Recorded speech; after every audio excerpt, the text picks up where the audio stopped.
It was the Motown formula. You get you have your brevity, you have your story that you tell in the first, second chorus, the first, second verse. You get your chorus, you get your quick little bridge, and it's bye bye bye bye. 3 minutes, 3.5 minutes tops. Not Isaac Hayes. Isaac Hayes said, we doing this the long way and the strong way.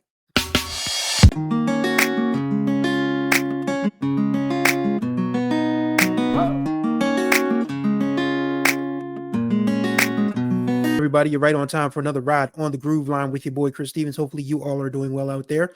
It is Wednesday, and today is August 20th. On this day in 1942, the legendary Isaac Hayes was born. He, of course, passed in 2008. And I wanted to talk about the legend song, my personal favorite Isaac Hayes song. Now, people are probably wondering, Chris, Isaac Hayes had a lot of great songs. Theme from Shaft. I mean, that one was a bad mother. Shut your mouth. But that's not my favorite Isaac Hayes song. Okay. So how about his version of Walk On By? Soul crushing at every turn. Like when I was going through something with a former love interest, that song was something I just clung to all 12.5 minutes of it. Not my favorite Isaac Hayes song, but it is from the same album. That's a hint. I can tell you right now, it's not by the time I get to Phoenix, because why did that song need to be 19 minutes long? I don't know, but it is Hyperbolicsyllabicsesquedalymistic. Yes, I got that all in one turn because it's my favorite Isaac Hayes song, and I couldn't just stand the thought of coming on here and doing this and getting it wrong. But yes, Hyperbolicsyllabicsesquedalymistic. It is the second song on this bad boy right here, Hot Buttered Soul, one of the greatest albums ever recorded, bar none. And the backstory before we get to the why I love Hyperbolicsyllabicsesquedalymistic so much is we got to give you some backstory. So of course Isaac was one of the main songwriters of Stax, him and David Porter and Steve Cropper, the legend. They did a lot of work for Stax, who was the premier record label in the South at this point, out of Memphis, Tennessee. But Stax went through a nightmare of a time between the winter of 1967-68 and the spring, summer of 1968. For starters, Otis Redding and the Bar-Kays, well, most of the Bar-Kays perished in a plane crash outside of Lake Monona, Wisconsin in December of 67. And Otis Redding was about to take that next step. I mean, Otis Redding was already thought of as one of the best of his peer class, but he was on his way to legend status. And that plane crash ended it all. It ended the Bar-Kays for the most part in their original iteration, because the lone surviving member of the plane crash was Ben Cawley. Every other member died, and James Alexander, the bassist, he was the one who drew the short straw and had to fly commercial. So by drawing that short straw, it saved James Alexander's life. So bad enough that the Bar-Kays and Otis Redding died in that horrible plane crash, but of course in April of 68, something that changes the trajectory of this country forever is the assassination of Martin Luther King Jr. in Memphis, Tennessee at the Lorraine Motel. And it was just a nightmare of a time. I talked about this for my day job at work, about how rioting really took over and how my hometown of Wilmington, Delaware was taken over by the National Guard for 9 months. So when people talk about what's going on in DC, it's not anything new. This country has always used its military against its citizens. Always has.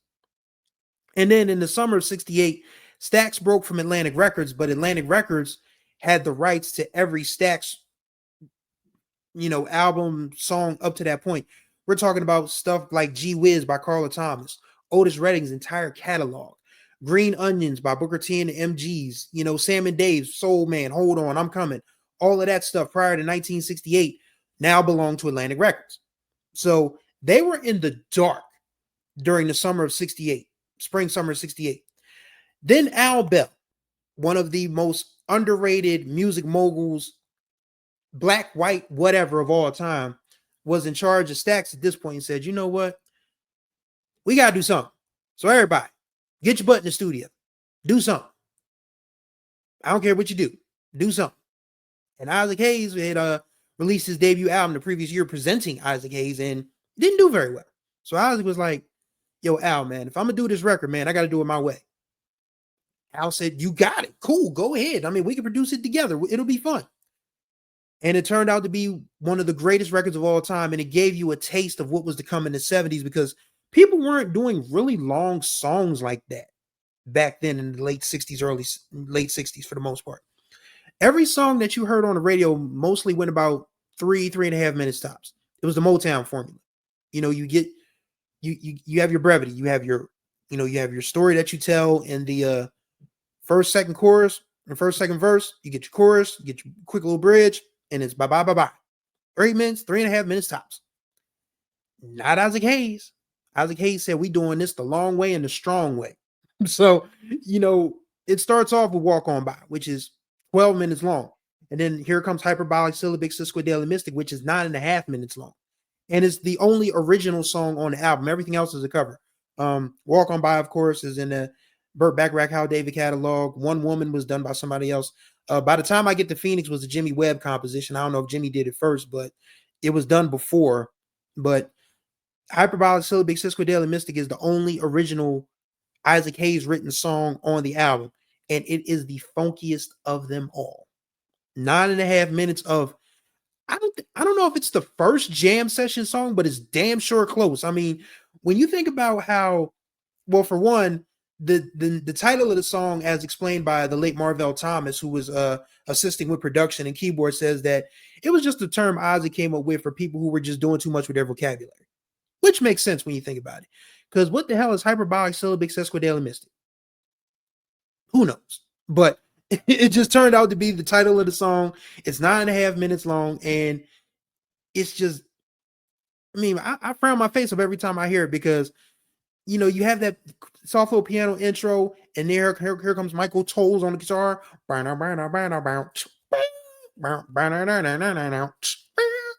And James Alexander's bass work on that one is so good, so good. Like, just from start to finish, even at the end when the vamp breaks down and they really just start, going nuts, and you hear that boom, boom, boom, boom, boom, boom, boom, boom, boom, boom, boom. James Alexander was in his bag, and he was only 21 years old at the time. Like, music prodigies always interest me. Like, I mean, I get that with age you get better at stuff, but people who are good at stuff from the word go just absolutely impress me. And when you think about, James Alexander at 21 years old, losing his high school friends in a plane crash and being charged with being the anchor for an entire studio's worth of work that's going to either sink or save this label. And he rose to the challenge on Hot Buttered Soul, on Hyperbolicsyllabicsesquedalymistic. I mean, his bass work is just like, it just fits in the pocket with Willie Hall's drums so beautifully. Like, I mean, they were in the bag, man. They were in the pocket, make no mistake about it. And I don't know if that's Isaac or Marvell on the piano riffs, but that nice little part in the middle where it's just the instrumental, where it's like dun, dun, dun, dun, dun, dun, dun, dun,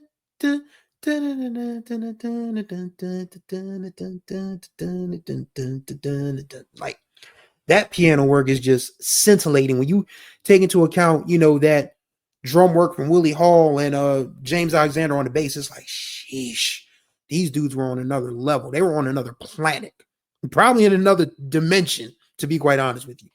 And I mean, the song itself, I mean, there's no real rhyme or reason to it. I mean, there's Isaac talking about he need to go see a doctor. There's a woman that he needs to see that, can heal his medulla oblongata, cerebrum cerebellum, and something about racial relations. I don't know. Maybe she's a white woman. I don't know. But I mean, I guess in the grand scheme of things, it really didn't have to make sense because the instrumentation was just so elite. Like, I don't know if you can listen to Hyperbolicsyllabicsesquedalymistic just once. I know I can't. I listened to it 3 times before I started recording this.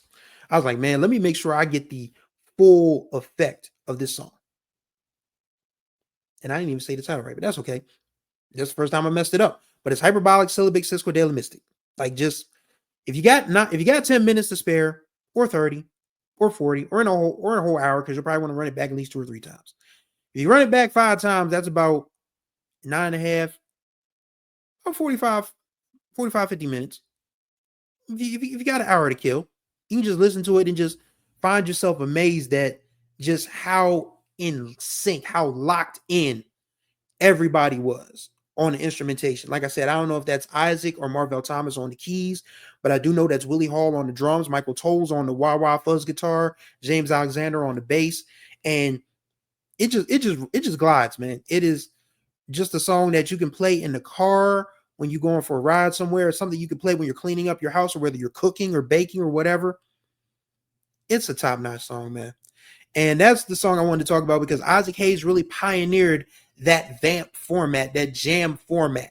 I mean, you could probably say that jazz musicians definitely did it, because there were definitely long jazz songs before that. But from an R&B space, nobody was doing that before Isaac Hayes did.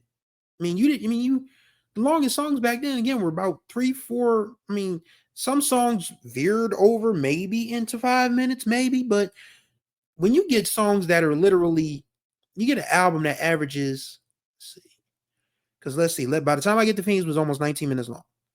One Woman is 5. So that's about 24 minutes. 33. Hyperbolicsyllabicsesquedalymistic is 9.5 minutes long. So we're talking 33.5 minutes. And Walk on My, yeah. So 4 songs take up 45 minutes. That's an average of about 11 minutes and 20 seconds. 11 minutes, 15, 20 seconds per song. Nobody was doing that back then. Not from an R&B space. I mean, jazz artists were doing it, but then jazz fusion, jazz funk fusion, that definitely started, becoming a thing later on because Miles Davis dropped Bitches Brew the next year, and that started that electronic, sort of format for jazz. But as far as from an R&B space, a soul space, nobody was making music as long as Isaac Hayes was, man. Nobody. And he already got his flowers before he passed, but he just continues to deserve his flowers because this dude definitely pioneered a different type of soul, a different type of R&B, where it's like, all right, man, we ain't got to just stick to the basics here. We can just fool around. We can noodle around with this, make something that, people will remember. And, that song has samples in itself. Public Enemy sampled it. DJ Quick sampled it for Just Like Compton. And, The Look of Love, that has Jay-Z samples, that has Ashanti samples. I mean, Isaac Hayes, man, he was the stuff he was able to do with other people's songs and his own songs and just stretch. It was absolutely impressive. And he's definitely one of the GOATs of this industry. And he deserves all of his flowers here, the great beyond, and that's the song I wanted to talk about today. Hyperbolicsyllabicsesquedalymistic is my favorite Isaac Hayes song because it's just funky. It's hard to be in a bad mood when you hear that song. I listen to it and I'm just like, man, I'm just smiling and frowning my face the whole time because it is nasty in all the best ways. It's a great song. Highly recommend you check it out. And that's going to do it for this ride on the Groove Line. Greatly appreciate y'all as always. Contact information will be in the description below. Got a few more shows for y'all coming. I mean, obviously every week we're going to have something new. So next show, I think it's going to be about time that I tell you guys the story of when a 4-year-old kid discovered Stevie Wonder for the first time. Yeah, that's what that show is going to be about. So tune in. So you guys will know when it's ready. It'll be on the YouTube channel. So thank you guys for riding with me on the Groove Line. And until the next time we ride, may you find the groove or may the groove find you.